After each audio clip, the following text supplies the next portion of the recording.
성경의 얘기를 하다 보면은 자주 나오는 얘기가 있어요. 뭐냐면 이스라엘의 12지파와 또 이스라엘의 12지파가 어떻게 시작이 됐는지 그 야곱의 12아들에 대한 얘기입니다.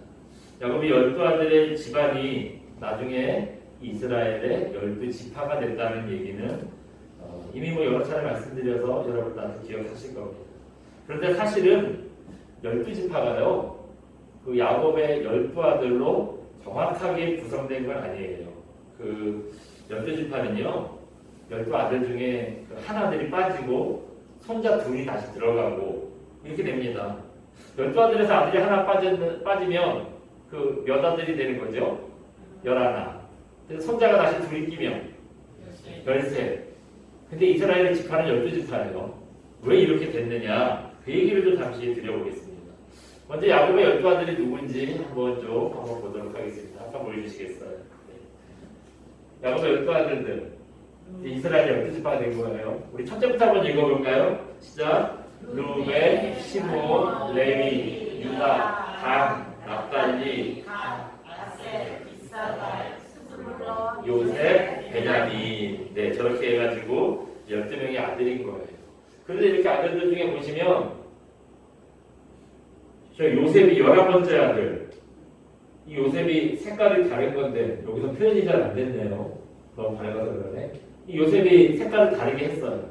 색깔을 다르게 했다는 얘기는 뭔가 사연이 있다거나 조금 특별하다는 뜻이겠죠. 네. 그 요셉은 뭐를 말씀드린 여차저차해서 당시 중동에서 가장 강한 나라였던 애국, 이집트 얘기하는 거죠. 이집트의 총리가 되는 똑똑하고 굉장히 입지적인 그런 인물입니다. 요셉의 아들이 둘이 있었어요. 그 아들들이 누구냐 한번 잠깐 보여주시겠어요? 네. 요셉의 아들 둘이 누구래요? 에브라임과 므낫세. 네, 에브라임과 므낫세 두 사람입니다.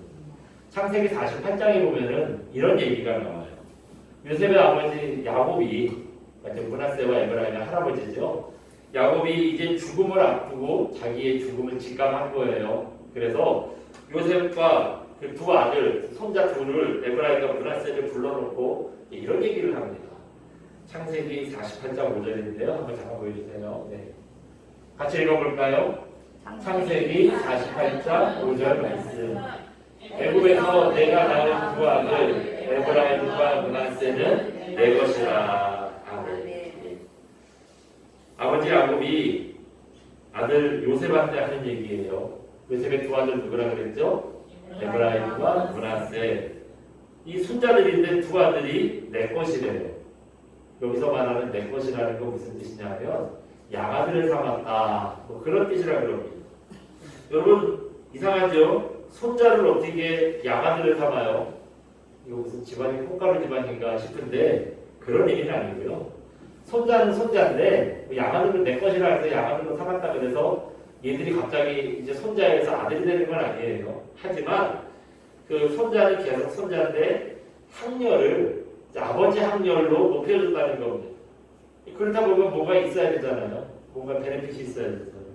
그래서 삼촌들과 똑같이 이제 할아버지의 유산을 손자는 덜 받잖아요. 근데 삼촌들이랑 똑같이 나눠가는 거예요. 똑같이 나눠받게 됩니다. 그리고 또 무엇보다 이제 그 구조가 바뀌게 돼요. 다시 한번 잠깐 보여주시겠어요? 네, 한번 더 늘어지면 다시 이제 앞에 열달을 돌아왔어요. 저렇게 돌아오면은 요셉이 빠지고 요셉의 아들 둘 누구라 그랬죠? 에브라임과 므낫세. 저 사람들이 이제 저 집안이 에브라임 지파, 므낫세 지파가 되는 겁니다.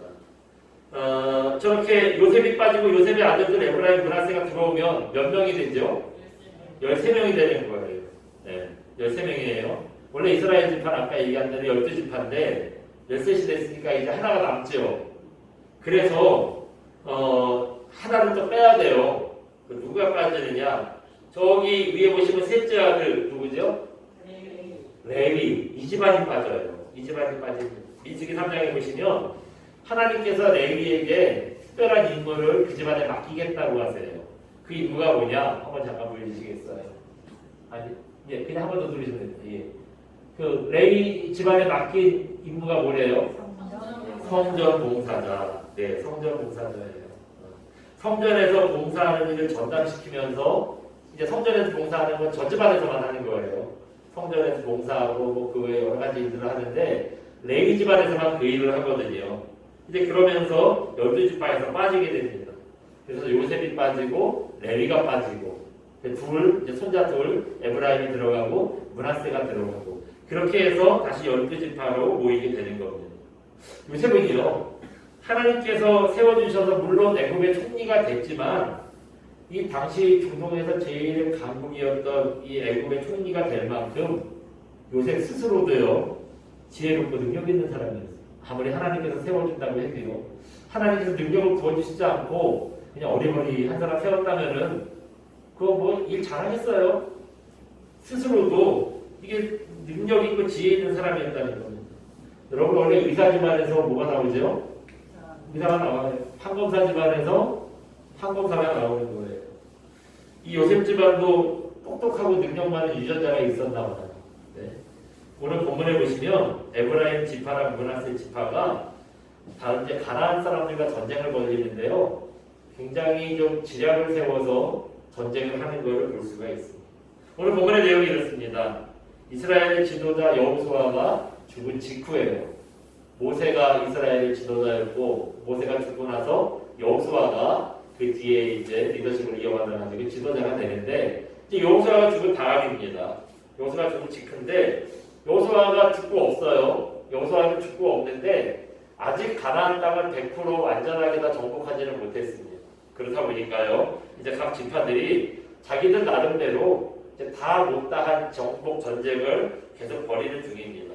그래서 우리가 1장에 28절부터 24절부터 읽어봤습니다만 1장의 내용이 1장 4절부터 보시면은요 유다 지파, 시므온 지파, 베냐민 지파 이 사람들의 전쟁 얘기가 나오고 있어요.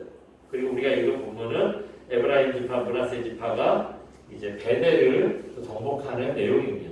여기 보시면 두 번의 전투 내용이 나와요. 첫째로는 베델을 빼앗을 때입니다. 1장 4절부터 보시면 다른 지파들 보면 뭐 싸우는 거 보면 지략이 없어요. 그냥 내용도 단순해요. 싸웠다, 그래서 이겼다. 이게 내용이 다예요. 어떻게 이겼는지, 어떻게 싸웠는지 거기에 대한 구체적인 내용이 없습니다. 반면에 이 똑똑한 집안 에브라임과 므낫세 지파는요 무대포로 들어가지 않아요. 23절 보시면 이렇게 얘기합니다. 우리 23절 한번 읽어볼까요? 우리 오늘 본문 23절입니다. 같이 봅니다. 시작. 요셉 가문이 베델을 정탐하게 하였는데 그 성읍의 본 이름은 루스라. 요셉 가문이라는 것은 아까 얘기했던 요셉의 두 아들 에브라임과 므낫세 지파를 얘기하는 거죠.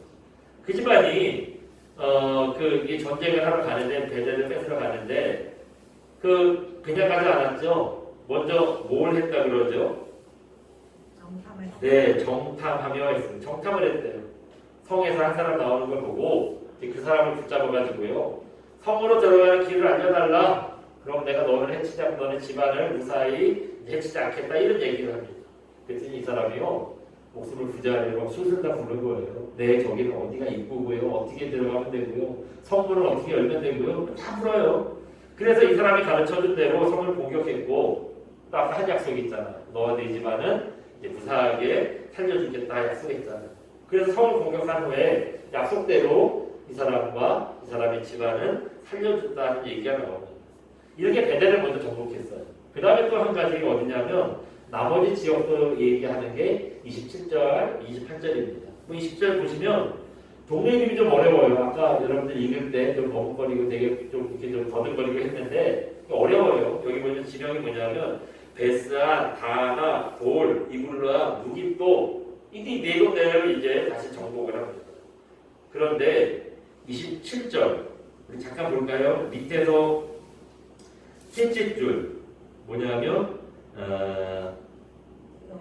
네 밑에서 셋째 줄 어디냐면 쫓아내지 못함에 한번 볼까요? 그에 딸린 마을들에부터 봅니다. 시작. 그에 딸린 마을들의 주민들을 쫓아내지 못함에 가나안 족속이 결집하고 그 땅에 거주하였더니 하면 여기 한번 보죠. 뭐 앞에는 뭐 어느 동네를 싸워서 이겼고 어느 동네 싸워서 뺏었고 그 얘기고요. 다음에 진짜 보고 싶은 얘기는 이겁니다. 또 보시면 진 것 같진 않아요. 싸움에 분명히 이겼습니다. 이기긴 했는데 그 사람들을 쫓아내지는 못했대요. 그랬더니 이 동네 살던 가난한 사람들이요 아주 그냥 결심하고 눌러 앉았다. 그 얘기를 또 이어서 하고 있죠. 그렇다면은 왜 싸움에서 이겼는데도 불구하고 그 사람들을 쫓아내지 못했을까 하는 겁니다. 왜 못 쫓아냈을까요? 왜 못 쫓아낸다 하는 그 이유는 그 다음에 이어지는 말씀을 보면 알 수 있는데요. 우리 28절도 한번 읽어봅니다. 28절 봅니다. 시작. 이스라엘이 강성한 후에야 가나안 족속에게 노역을 시켰고 쫓아내지는 아니하였더라. 아멘. 예. 여기 이거 보니까 왜 쫓아내지 못했대요? 네, 노역을 시켰대요. 그 말하니까 노예를 부려먹었다 그 얘기죠. 왜 가난한 사람들을 쫓아내지도 않고 죽이지도 않았는지 그 속내를 우리가 알겠지요. 하나님께서는 가나안에 들어가거든 가난한 사람들 다 진멸하라 그랬습니다. 진멸하라는 거는 싹 다 죽여라. 아주 잔인한 말씀이지만 그렇게 말씀을 하셨어요. 그래서 여호수아가 지도자로 있을 때는요 성을 점령하면 하나님 명령대로 성 안의 사람들 다 진멸했습니다. 근데 여호수아가 죽고 나니까 좀 해이해졌나 봐요 사람들이. 이 에브라임 지파 그란 지파 사람들은 좀 똑똑하다 그랬잖아요. 요새 닮아가 좀 똑똑하다 그랬잖아요. 가만히 보니까 사람들 죽이는 것보다 자기들 종으로 부려먹는 게 더 이익인 것 같아요. 자기들 대신 물고기로 오라고 그러고 농사도 시키고 종으로 부려먹으면 인생이 얼마나 편하겠어요. 네? 그랬습니다.